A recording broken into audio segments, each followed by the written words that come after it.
બાપા સીતારામ. હેલો, કેમ છો મારા પક્ષી પ્રેમી ભાઈઓને? નમસ્કાર કરું છું, પ્રણામ કરું છું. જી, તમે બધા સ્વસ્થ મસ્ત તંદુરસ્ત છો એવી શુભકામના સાથે ચાલો આજનો તડકતો ફરકતો વ્લોગ વિડીયો ચાલુ કરીએ.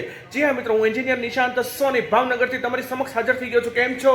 સ્વસ્થ મસ્ત તંદુરસ્તી સાથે, મોજ અને મસ્તી સાથે અને જિંદગીની ખુશી અને મોજ અને જલસા સાથે અને એક સારા કર્મ સાથે હાજર થઈ ગયો છું. જી હા મિત્રો, મારે થોડી વાર પહેલા મારા ઉપર એક સજ્જન વ્યક્તિનો ફોન આવ્યો હતો.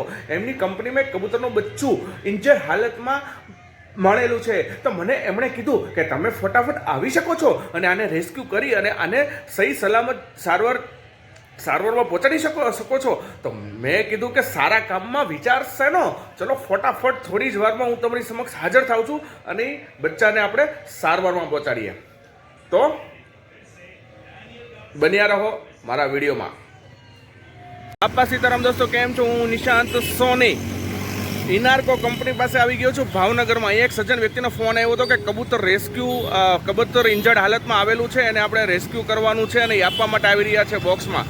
તો એ કબૂતરના બચ્ચાને આપણે રેસ્ક્યુ કરીએ અને ટ્રીટમેન્ટમાં સહી સલામત પહોંચાડીએ.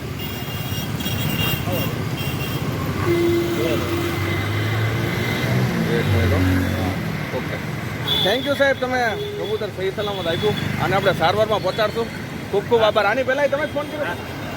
ચલો ઠીક છે, મળીએ. ચાલુ કરી. બે કબૂતરના બચ્ચાને આપણે હવે સારવારમાં આપણે પહોંચાડવા માટે આવી ગયા છીએ અને આપણે સારવાર પહોંચાડી દઈએ. ફટાફટ આની સારવાર થાય અને સારા થાય અને ઊંચી ઉડાન ભરે એના સપનોને એની જિંદગીની. આવા નવા વ્લોગ જોવા માટે ચેનલને સબસ્ક્રાઈબ કરો, વિડીયોને લાઈક કરો. Thank you.